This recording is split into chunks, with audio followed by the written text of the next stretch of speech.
So yun guys, na magandang araw sa ating lahat, no? Welcome back to our YouTube channel. At ito, meron tayo ditong laptop na Nitro Acer. So I think ito yung mga latest na labas. Pero way back 2022 to, mga 2021, mga ganyan. So 4th gen na Ryzen 5 yung kanyang processor, tas naka GTX. Possible 1650 or 1660 yung kanyang processor, video card. So ito hindi pa natin to, hindi pa nabubuksan, no. So wala pang gumalaw, kung sakali tayo yung pinakaunang gagalaw nito. So ayan. So, no power siya. Ngayon gagawin natin, subukan natin isaksak yung charger. Gamit yung ating test bench. So mariread natin yung kanyang behavior sa pamamagitan nitong test bench natin. So output tayo. So as you can see, wala tayong nare-receive na any current. So hindi normal yon. Ibig sabihin walang pumapasok na current sa kanya, wala rin pumapasok na voltage. Ang mga ganyan, possible shorted yung ating motherboard, o kaya may faulty components tayo sa loob, yung mga drivers or power management. So try natin buksan yung laptop para makita natin kung ano bang problema sa motherboard natin dito sa laptop na to.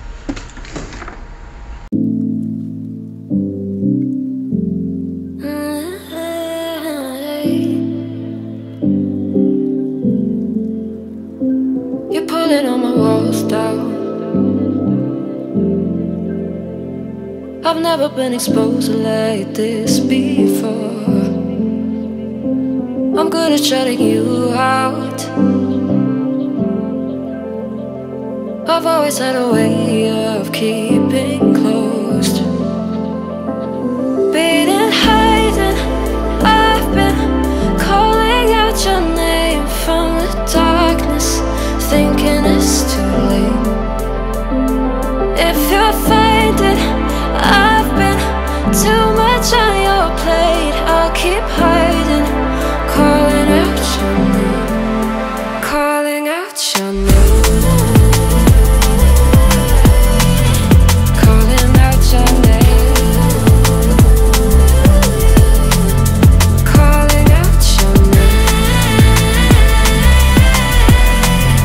calling out your name.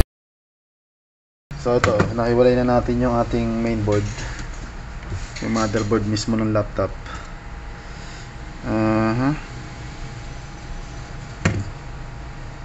Ito yung ating mainline.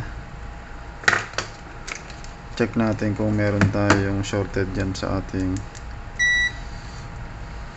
resistor. Ito yung resistor.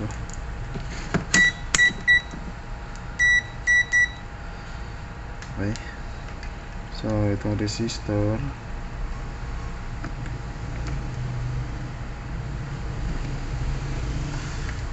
so wala siyang shorted yung resistor. So possible nandito sa BRM yung problema natin.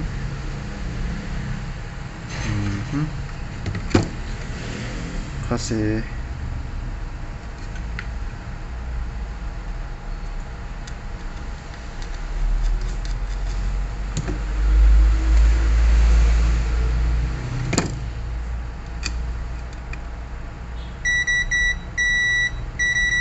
mapapansin nyo shorted siya. Halos lahat ng mainline dito sa BRM ng video card saka BRM ng processor ay shorted tayo. Okay. So meron tayong resistor dito, I think. Alam ko may resistor dito papuntang, check natin yung mga resistor. Ito, shorted yung resistor dito. Pero dito sa mainline, ito shorted yung isa.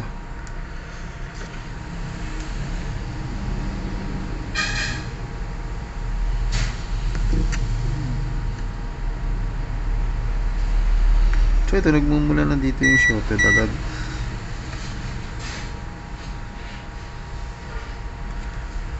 Punta dito.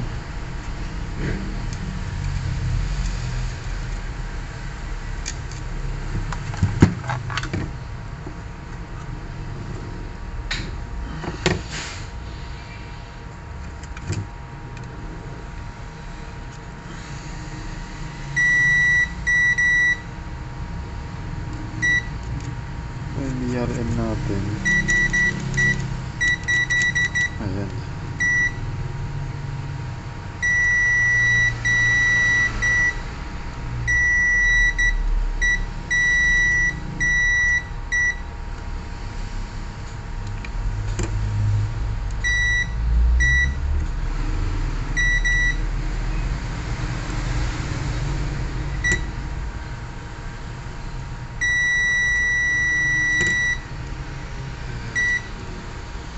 Itong BRM na to ay dual MOSFET. So try natin bunutin tong isa. Nasa gitna.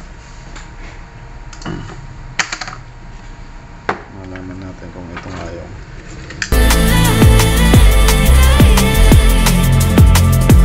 Waiting, hiding, I've been calling out your name from the darkness, thinking it's too late. If you're faded, so ito, nabunot natin yung isang MOSFET.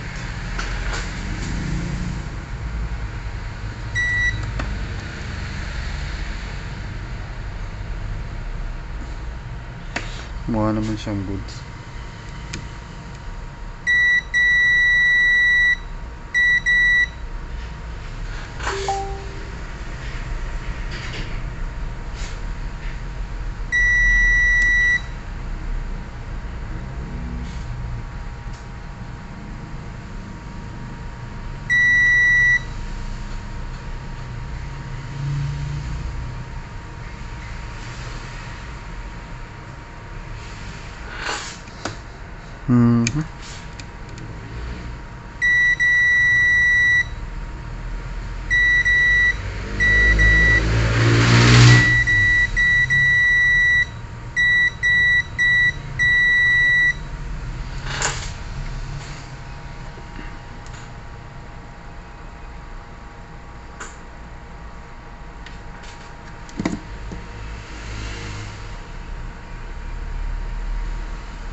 So bunod pa tayo ng isang MOSFET.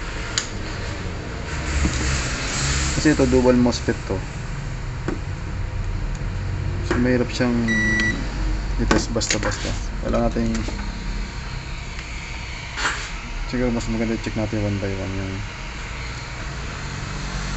sunod natin to. So yun guys, binali ko na muna yung ating mga MOSFET dito kasi hindi naman sila yung shorted natin. So, pinunot ko na rin nasa GPU natin. So, hindi pa rin tayo nagtagumpay doon, no? So, bali ang gagawin natin ngayon, dito na tayo mag-i-inject ng power. Dito sa ating resistor sa likod para ma-identify natin kung yung bang palagay ko mga capacitor yung ating pwedeng makitang shorted dito.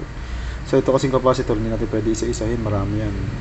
So, kailangan natin ma-detect through heat. So, kailangan mag-init yung capacitor na shorted. Ngayon, ang gagawin natin, mag-inject tayo ng power. So, nasa na yung ating wire?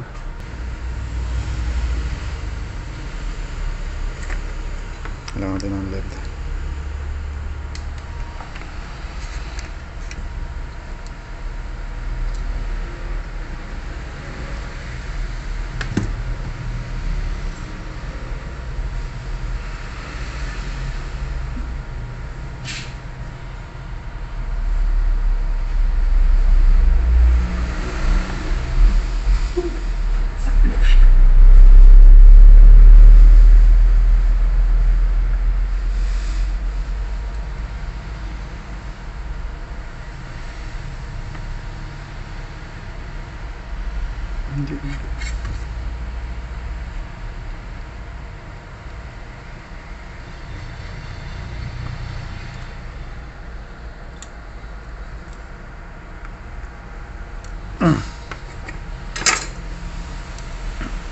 So yan, nakapag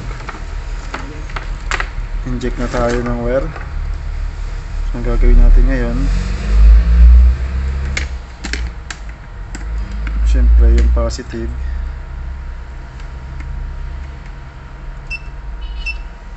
okay, shorted siya at naka 30 volts to.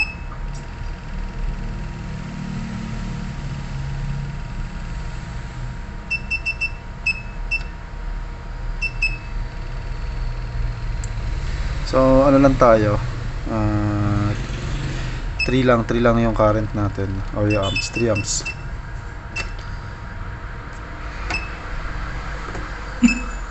Okay, shorted. Ngayon try na natin mag-inject. Mapansin nyo, kakapain natin siya. Saan yung nag-iinit.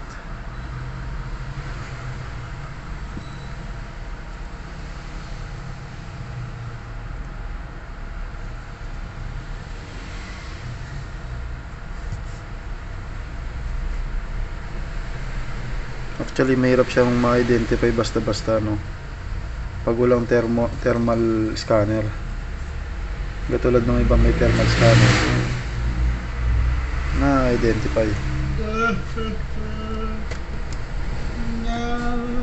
Ayun. Dito banda.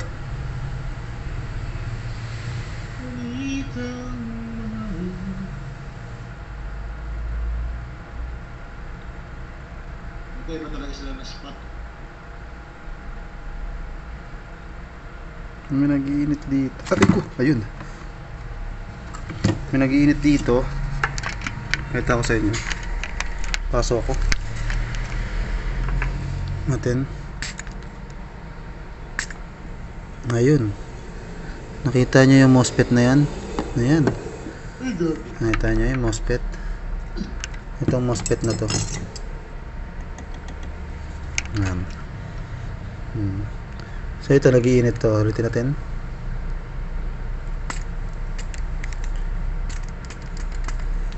Ayan. Okay, tutunaw agad siya, diba?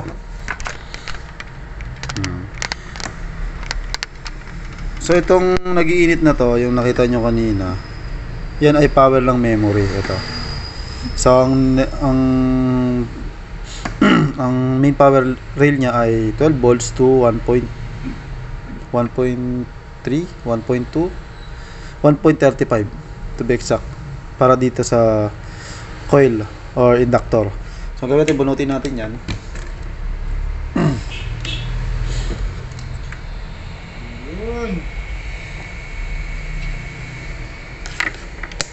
Try natin bunutin. I've been too much on your plate. I'll keep hiding, calling out your name, calling out your name. Tell me how you're feeling since you got me out with it. So yun, nabunot natin yung dual MOSFET.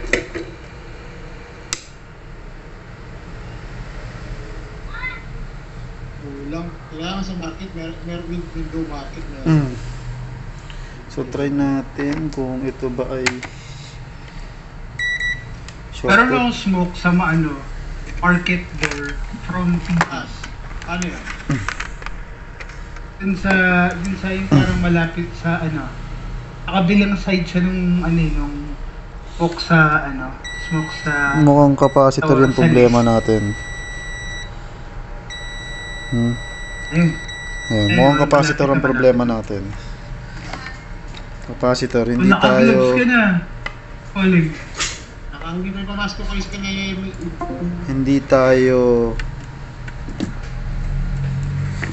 wala tayong problema dun sa ating MOSFET.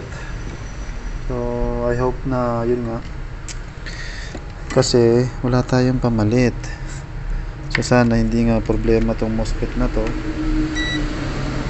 kasi mahirapan talaga tayo maghanap ng kapalit na ito. Okay, so ayan, mukhang walang siyang problema. Kasi still shorted pa rin tayo, no? Upon dito sa ating yan, pag nag-output ako, makita nyo, magte-take siya ng 3 amps. Okay, so tignan natin, bugahan natin ng alcohol ulit to. Ayun.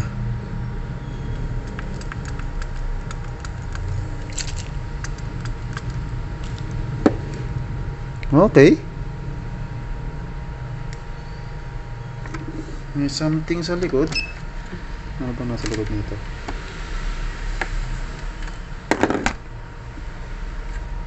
Ito. Wala naman, pero capacitor. Bunutin natin yung capacitor. 3 capacitor lang naman eh. Bunutin natin sila. Itong 3 capacitor na to. Ito. 1, 2, 3. So, gusto ko unahin to. Nag-iisa. In the open, now I'm ready to dive in. I know you told you it would be a slow burn, beating highs and I've been calling out. Okay.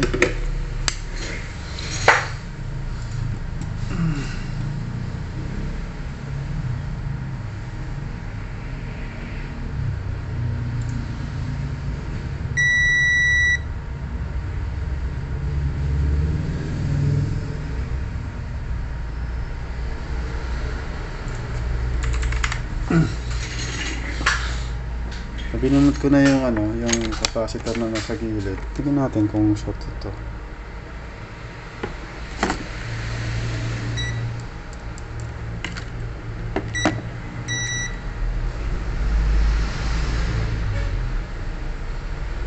Mukhang good siya. Ayun. Shorted. Kumpirmado. Capacitor lang ang problema natin. Buti na lang ganun dahil mahirapan talaga, no? Mahirapan talaga tayo sa kapalit.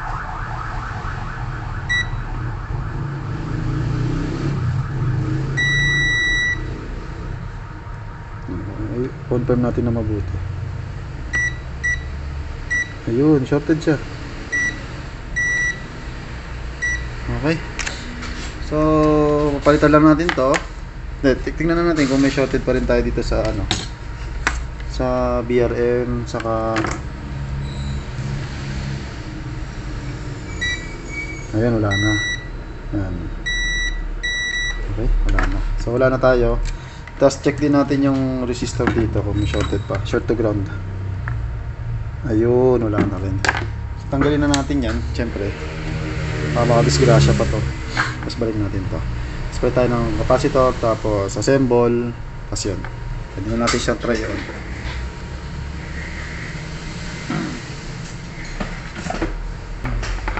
Tanggalin na natin to. Ayan. Tapos balik natin yung MOSFET. Kailangan natin ibalik yan kasi power yan sa GPU. Your name from the darkness, thinking it's too late. If you're finding I've been too much on your plate, I'll keep hiding, calling out your name, calling out your name, calling out your name, calling out your name, calling out your name.